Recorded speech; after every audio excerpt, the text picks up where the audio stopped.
बिस्मिल्लाहिर्रहमानिर्रहीम। मेरा नाम सैयद वक़ार है। आज जो हमारा टॉपिक ऑफ डिस्कशन है, ये बेसिकली इंट्रोडक्शन टू इंग्लिश एसे है। ये स्पेशल क्लास या स्पेशल जो डिस्कशन है ये आज हमारी, वो मोस्टली सीएसएस, पीएमएस या पीसीएस के बच्चे जो एग्ज़ाम देने जा रहे हैं उनके लिए है। और आप सब लोग जानते हैं कि सीएसएस, पीएमएस या पीसीएस जो एग्ज़ाम है, इनमें सबसे जो टफ़ कह लें, ये इस एग्ज़ाम की जान अगर मैं कहूँ, तो वो बेसिकली हमारे पास क्या है, इंग्लिश एसे है। आज के लेक्चर में हम डिस्कस करेंगे कि आखिर ये मुअम्मा, ये इंग्लिश एसे है क्या? ये कितने किस्म का होता है? इसमें क्या कुछ लिखना होता है? हम इसको कैसे टैकल कर सकते हैं? और कैसे एग्ज़ाम में इस एसे को एस किया जा सकता है? अच्छा, तो सबसे पहले तो मैं आपको ये बताऊँगा कि आखिर ये एसे है क्या? एक उर्दू राइटर है मौलवी अब्दुल हक, जिनको आप बाबा उर्दू कहते हैं। वो इस एसे के बारे में यह कहते हैं कि एसे लिखना एक ऐसा काम है जैसे इंसान नंगे पाँव किसी रेगिस्तान की रेत पर चल रहा हो। तो दैट मीन्स कि ये एक थोड़ा सा जो है ना, बारीकियों का काम है। मैं इसे मुश्किल तो नहीं कहूँगा, मैं इसे ये कहूँगा कि एक बारीकियों का काम है। क्यों? क्योंकि जब आप ऐसे लिखने बैठते हो तो आपको अपनी लैंग्वेज का बहुत ख्याल करना पड़ता है, आपको फॉर्मल चलना पड़ता है। जैसे मैं कहूँ कि आप ऐसे में जोक्स नहीं डाल सकते। डन। आप अपने ऐसे के अंदर इनफॉर्मल लैंग्वेज यूज़ नहीं कर सकते, तो आपको क्लैरिटी ऑफ थॉट्स देनी होती है। लैंग्वेज जो है वो फॉर्मल यूज़ करनी होती है। इस वजह से मैंने उनकी कोटेशन एक कोट कर दी कि ऐसे लिखना ऐसे है जैसे रेगिस्तान में तपती रेत के ऊपर नंगे पाँव चलना। डन। सबसे पहले तो हम इसकी डेफिनेशन से स्टार्ट करते हैं कि ऐसे है क्या चीज़।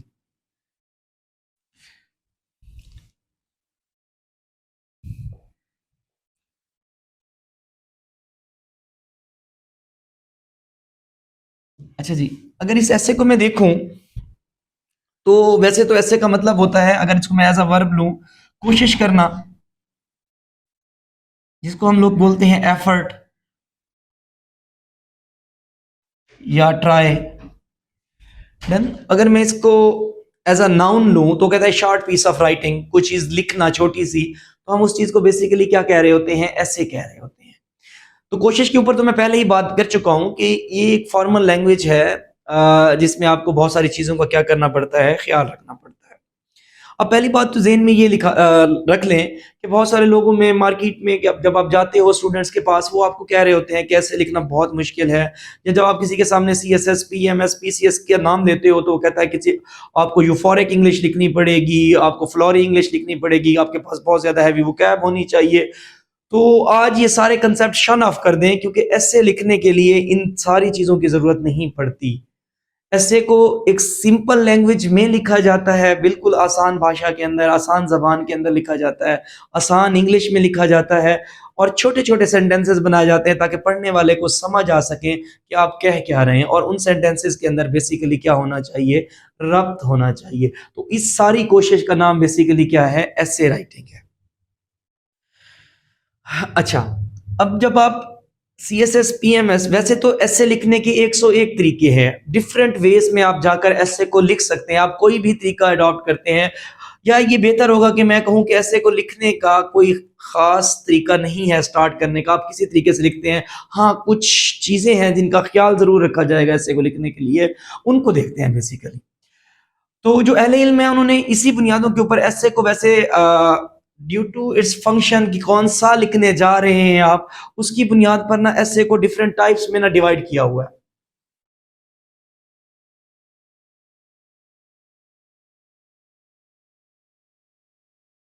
अगर मैं इसकी टाइप्स की बात करूं, तो आपके एग्जाम के हवाले से जो है ना, प्रॉब्लमेटिक ऐसे देखने को मिलते हैं, या आर्गुमेंटेटिव ऐसे होते हैं,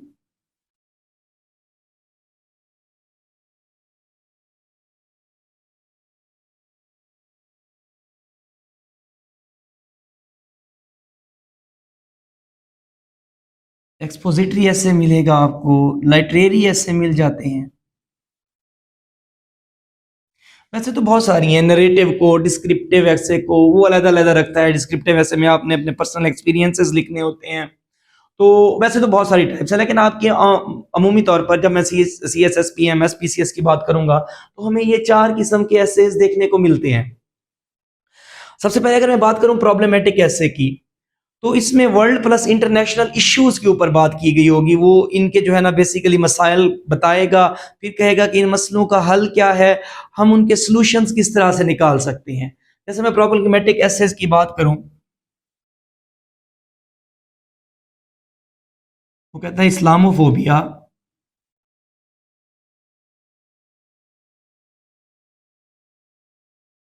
कॉजेज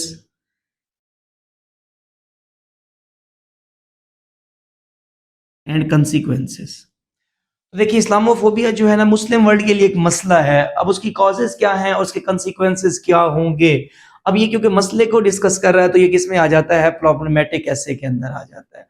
जैसे वो कह देता है कि मुझे बताएं what is climate change, it's impacts, its causes and way forwards. तो क्या पूछ लेगा, उनकी इम्पैक्ट्स पूछेगा, उसके वे फॉरवर्ड उस मसाइल के क्या पूछ रहा होता है, हल पूछ रहा होता है। तो ये किसके अंदर आ जाते हैं, प्रॉब्लमेटिक ऐसे के अंदर आ जाते हैं। देन है आर्गुमेंटेटिव एसेज। आर्गुमेंटेटिव ऐसे ऐसे होते हैं जिनको हम ओपिनिएटेड ऐसे कहते हैं। आपने अपने तौर पर ऐसे में क्या देनी होती है, राय देनी होती है। राय का मतलब ये होता है कि आप स्ट्रॉन्ग आर्गुमेंट्स बिल्ड करते हो।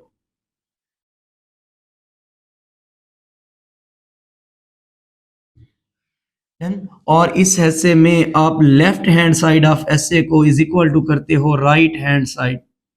मतलब आपने जो कुछ स्टांस लिया है, आप उसको क्या करते हो, प्रूव करते हो through strong evidences, through strong data, through strong examples, through strong quotations. आप उस ऐसे को प्रूव करते हो। इस चीज को हम क्या कहते हैं, आर्गुमेंटेटिव ऐसे कहते हैं। जैसे मैं इसकी एग्जांपल लिखता हूं, बड़ा कॉमन ऐसे है जेंडर इक्वालिटी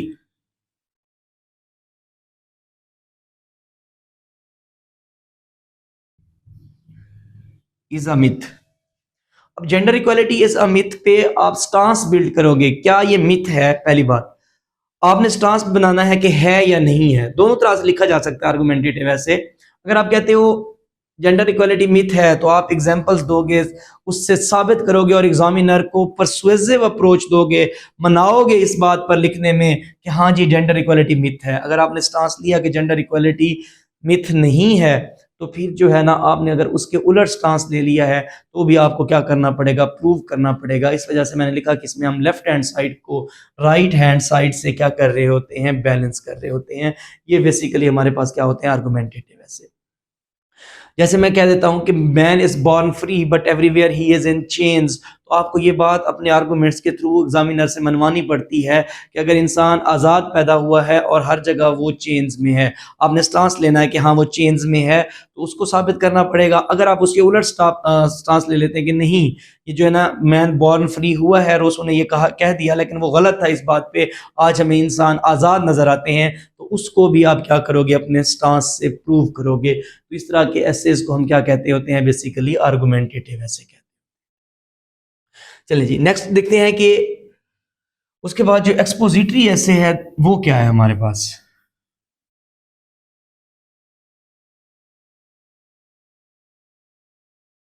एक्सपोजिटरी ऐसे के अंदर ना एग्जामिनर जो है वो ये देख रहा होता है कि आपकी टॉपिक के साथ फेमिलैरिटी कितनी है, कि आप उसके साथ फेमिलियर कितने हो।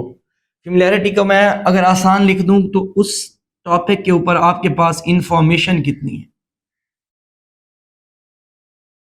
देन एक्सपोजिटरी ऐसे में वो ये देख रहा होता है कि आपकी उस टॉपिक के ऊपर ग्रिप कितनी है, आप उससे फेमिलियर कितने हो।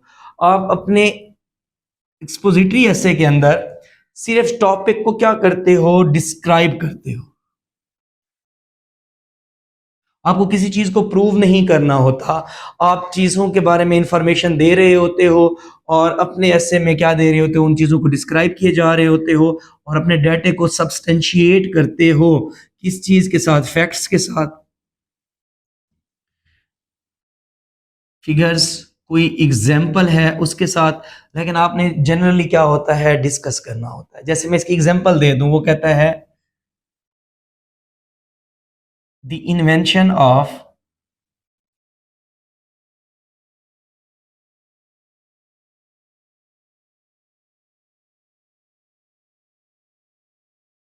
Printing press. अच्छा, इसने ओपन एंडेड छोड़ दिया। आप इसके ऊपर देखते हैं कि आपको कितना पता है प्रिंटिंग प्रेस के बारे में, उसके कंसिक्वेंसेस क्या आ रहे हैं। आप उसको जनरली क्या करते जाओगे, डिस्क्राइब करते जाओगे, किस में आ जाएगा, एक्सपोजिटरी ऐसे में आ जाएगा। आप सिंपली चीज़ों को डिस्क्राइब करते होते हो। या जैसे मैं कहता हूँ कि वो कह देता है कि IMF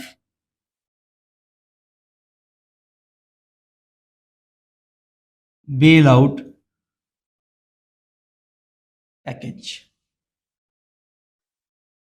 तो आपने मतलब कि IMF बेल आउट पैकेजेस के बारे में आपको पता होना चाहिए कि वो क्या है, उसके बारे में आप बताएंगे।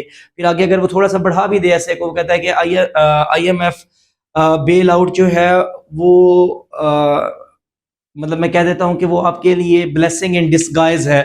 तो भी जाकर आपको क्या करना पड़ेगा, IMF बेल आउट पैकेज के ऊपर चीज़ों को क्या करना पड़ेगा, डिस्क्राइब करना पड़ेगा। तो एक्सपोजिटरी एसे के अंदर बेसिकली जो एसे का टॉपिक होता है वो एक ओपन एंडेड होता है। उसके ऊपर आपने चीज़ों के ऊपर स्टांस नहीं लेने होते। जैसे आर्गुमेंटेटिव ऐसे में हमने लिए थे, लेफ्ट हैंड साइड को राइट हैंड साइड से क्या किया था, इक्वल किया था।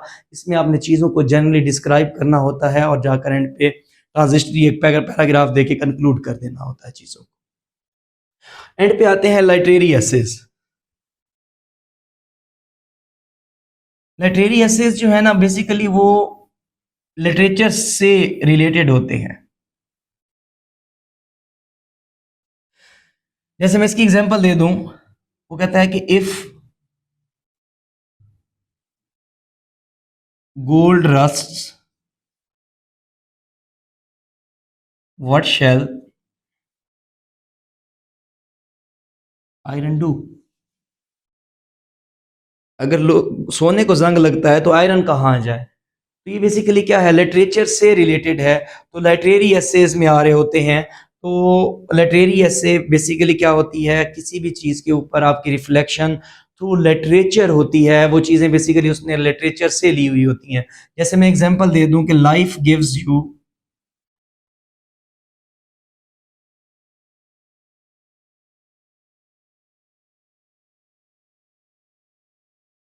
Lemons then make lemonade. ये बेसिकली क्या है, लिटरेरी मैनिफेस्टेशन है ऐसे कि आप इस चीज़ को क्या करते हो, डिस्क्राइब करोगे लिटरेचर लिटरेरी टेस्ट के साथ। और ये चीज़ें साबित करोगे कि अगर ज़िंदगी आपको लेमन दे रही है तो आप किस तरह से उन जो ज़िंदगी के मसाइल हैं उनको अपॉर्चुनिटीज़ में कन्वर्ट कर सकते हो। डन। जैसे मैं एक ऐसे बयान कर दूं, वो कहता है कि the one who uses force is afraid of the one who uses force is afraid of reasoning। तो आपने बेसिकली इस तरह से एक लाइन दे देता है लिटरेसी ऐसे के अंदर, आपने उसको एक्सपेंड करना होता है। वेरी कॉमन एग्जांपल दे दूं, हार्ड वर्क इज की टू सक्सेस। तो उसमें क्या दे दी, उसने एक लाइन दे दी। आप फिर अपनी एग्जांपल से, स्टोरीज से, पर्सनैलिटीज से इसको इम्बेलिश करते जाते हो ऐसे को, और मजीद आपने क्या करना होता है, इसी एक लाइन को एक्सपेंड करना होता है अपने ऐसे के अंदर। ये तो बेसिकली कुछ टाइप्स थी, वैसे तो बहुत सारी हैं। मैंने 3 से 4 डिस्क्राइब किए हैं जो मोस्टली कॉमनली देखती हैं, इनको मिलती हैं एग्जाम के अंदर। जैसे प्रॉब्लमेटिक ऐसे था, आर्गुमेंटेटिव ऐसे होते हैं, एक्सपोजिटरी होते हैं, या फिर इस तरह से जो है लिटरेचर से उठाकर वो एक लाइन्स देता होता है, उनको आपने क्या करना होता है, एक्सपेंड करना होता है और लिखना होता है।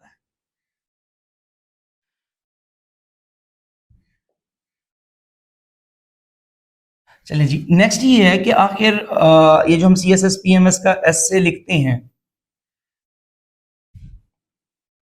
पहली बात तो है कि उसकी टोटल वर्ड्स की या लेंथ क्या होती है, और उसके कौन से मेन पार्ट्स हैं जो हमें बेसिकली क्या करने पड़ते हैं, डिस्क्राइब करने। अगर मैं बात करूं CSS की, तो CSS का ऐसे पाकिस्तान के अंदर आपको 3 आवर्स में लिखना होता है। 2500 से 300 वर्ड्स का होना चाहिए, एग्जामिनर का जो है ना वो डिमांड है। और जो PMS का है, पाकिस्तान सिर्फ पंजाब की बात करूंगा तो उसके अंदर आपको 2 घंटे का लिखना पड़ता है। उसमें जो वर्ड्स काउंट होता है वो 1500 तक होता है। इसका मतलब है कि सेम पैटर्न पे लिखे जाएंगे, सिर्फ टाइम की कैलकुलेशन का जो है ना डिफरेंस है इस दोनों के अंदर। अब जब कभी भी आप ऐसे को लिखना स्टार्ट करते हो तो आपको सबसे पहले बनानी पड़ती है उसकी आउटलाइन, चाहे वो किसी भी टाइप का ऐसे है। और इस आउटलाइन के अंदर आप देते हो थीसिस स्टेटमेंट।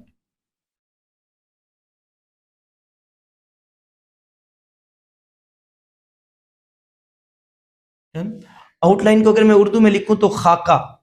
देन आप पूरे अपने ऐसे का एक खाका बनाते हो और उसमें आप आउटलाइन में थीसिस दे रहे होते हो, थीसिस स्टेटमेंट। वैसे तो ये थीसिस स्टेटमेंट जो होती है वो बेसिकली पार्ट ऑफ इंट्रोडक्शन होती है। आप जो अपना इंट्रोडक्टरी पैराग्राफ लिखते हो उसमें से एक लाइन जो मोस्टली फॉर्मल राइटिंग के अंदर थीसिस स्टेटमेंट, जब आप इंट्रोडक्शन लिखते हो तो उसकी आखिरी लाइंस होती हैं, लास्ट लाइंस होती हैं, उन्हीं को उठाकर आप आउटलाइन में लिख देते होते हो।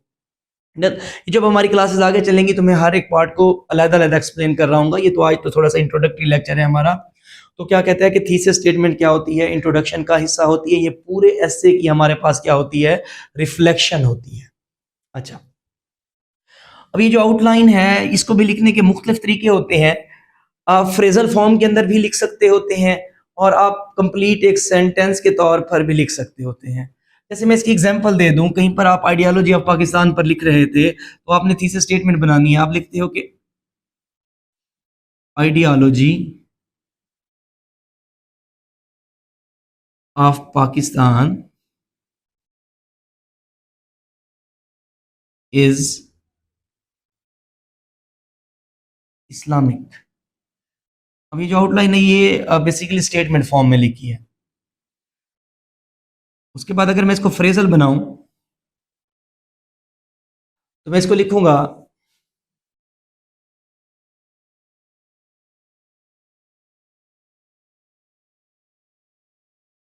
इस्लामिक नेचर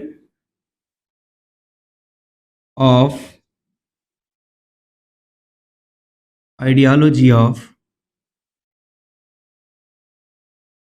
पाकिस्तान, सॉरी यहाँ पर फुल स्टॉप नहीं लगेगा।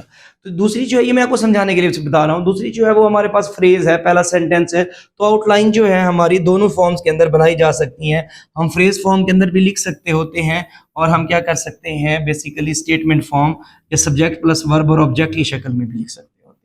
और जो थीसिस स्टेटमेंट होती है वो बेसिकली पूरे एस्से का एक जिस्ट होती है। उस लाइन के अंदर हम पूरे एस्से की रूह फूंक देते हैं, तो वो बेसिकली क्या कहलाती है, थीसिस स्टेटमेंट कहलाती है। मैंने कहा इंट्रोडक्शन के एंड पर हो।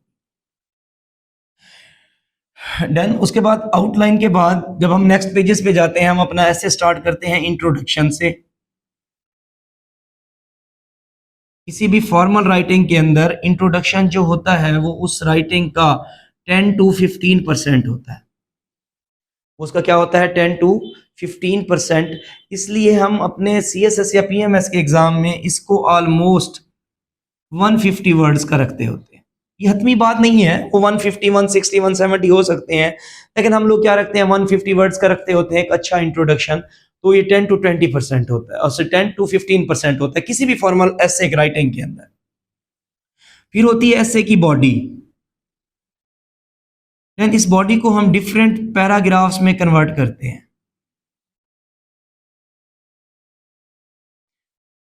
पैराग्राफ्स के अंदर मिनिमम 5 लाइंस होनी चाहिए, वैसे इससे छोटे भी हो सकते हैं, लेकिन आप अच्छी राइटिंग के लिए इसको 5 लाइंस तक रखेंगे।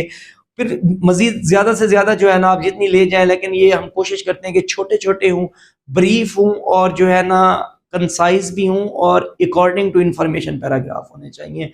इसके ऊपर भी हम डायरेक्ट जब हम इसको डिस्कस कर रहे होंगे तो इसके ऊपर बात कर रहे होंगे। डन। तो इसका मतलब है कि पहला इंट्रोडक्शन होता है, फिर ऐसे की क्या होती है, बॉडी होती है। बॉडी के अंदर अगर प्रॉब्लमेटिक ऐसे है तो हम उसके अंदर उसकी कॉजेज भी दे रहे होंगे, इम्पैक्ट्स भी दे रहे होंगे, फिर उसके जो है ना सॉल्यूशंस भी दे रहे होंगे, वो भी हमारी बॉडी का पार्ट होगा। देन फिर एंड पे आ जाता है ऐसे का कंक्लूजन।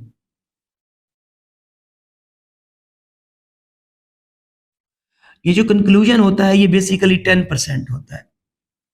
अब कंक्लूजन वही इंट्रोडक्शन वाले ही वर्ड्स होते हैं, लेकिन हम उनको चेंज करके ऐसे के अंदर क्या कर रहे होते हैं, पुट कर रहे होते हैं। तो ये कितना होना चाहिए, 10% होना चाहिए, तकरीबन आधे सफ़े का या हार्डली पौने सफ़े का होना चाहिए। तो ये जो है ना आपका कंक्लूजन कवर कर जाएगा। डन। अब इस सारे प्रोसेस को, इन सारे पार्ट्स को, जैसे आउटलाइन है, इंट्रोडक्शन है, बॉडी है, कंक्लूजन है, जब आपने बेसिकली ऐसे लिखना होता है तो आपको अपने ऐसे के अंदर कोटेशंस ऐड करनी पड़ती हैं। अब सारी कोटेशंस नहीं, 1 से 2 तो होनी चाहिए। इसी तरह से फैक्ट्स एंड फिगर्स डालते हैं, फैक्ट्स एंड फिगर्स भी बहुत ज़्यादा नहीं होने चाहिए। ऐसा ना लगे कि रिपोर्ट राइटिंग लिखी हुई है। ऐसे राइटिंग के अंदर आप 1 से 2 फिगर्स मोस्टली यूज़ कर रहे होते हो। किसी पैराग्राफ में आप जो है ना फैक्ट्स एंड फिगर यूज़ करते हो, कहीं पर कॉमन ज़िंदगी से एग्जाम्पल लेकर उसको जो है ना सपोर्ट करते हो, कहीं पर जो है ना बेसिकली आप कोटेशन लिखकर उसको सपोर्ट कर रहे होते हो, कहीं पर किसी के अक़वाल लिखकर जो है ना आप क्या कर रहे होते हो, सपोर्ट कर रहे होते हो। जैसे मैंने शुरू में बात की, ये सारी चीज़ें लिखते हुए आपकी ज़बान सादा होनी चाहिए, आपका एक्सप्रेशन अच्छा होना चाहिए और उसके अलावा जो है आप जिस चीज़ों के बारे में बात कर रहे हैं उस थॉट की क्लैरिटी होनी चाहिए। यानी कि सबसे फोरमोस्ट थॉट की क्लैरिटी का मतलब ये है कि आपने टॉपिक को समझा है। टॉपिक को समझेंगे तो एक अच्छा ऐसे ऑन उसकी डायरेक्शन के ऊपर लिख पाएँगे। अदरवाइज़ जो है ना ऐसा भी होता है कि एग्ज़ामिनर 0 मार्क्स इंटेल करता है, अगर आपने उसको डायरेक्शन पे नहीं लिखा, टॉपिक को डिकोड नहीं किया या सही तरीके से इंटरप्रेट नहीं किया हुआ होता। एंड अगेन वही बात करूँगा कि ऐसे जो है इसको लिखना इतना मुश्किल नहीं है। सादा ज़बान में लिखना होता है और ये सीएसएस पीएमएस के एग्ज़ाम भी इतना बड़ा एग्ज़ाम नहीं होता, जितना आपको लोगों से सुनने को, देखने को मिलता है। एक स्मार्ट सी स्टडी है, एक डायरेक्शन के अंदर और थोड़ी-सी गाइडलाइन है, बाकी सारी प्रैक्टिसेज़ हैं, उससे आप इस एग्ज़ाम को जो है ना क्या कर सकते हो, एस कर सकते हो। होपफुली आपके लिए ये इन्फॉर्मेटिव रहा होगा, ऐसे का कैसे होता क्या है, ऐसे लिखना कैसे होता है, उसके पार्ट्स क्या होते हैं और मैंने उनकी टाइप्स के बारे में आपको डिस्क्राइब कर दिया है। इंशाल्लाह नेक्स्ट वीडियो के साथ फिर मुलाकात होगी, जो हम इससे ऑनवर्ड करेंगे और इसके डिफरेंट पार्ट्स को मैं डिस्क्राइब कर रहा हूँगा। तब तक अपना ख्याल रखिएगा। ज़िंदगी बाकी तो इंशाल्लाह मुलाकात रहेगी। फ़ी अमानिल्लाह। अल्लाह हाफ़िज़।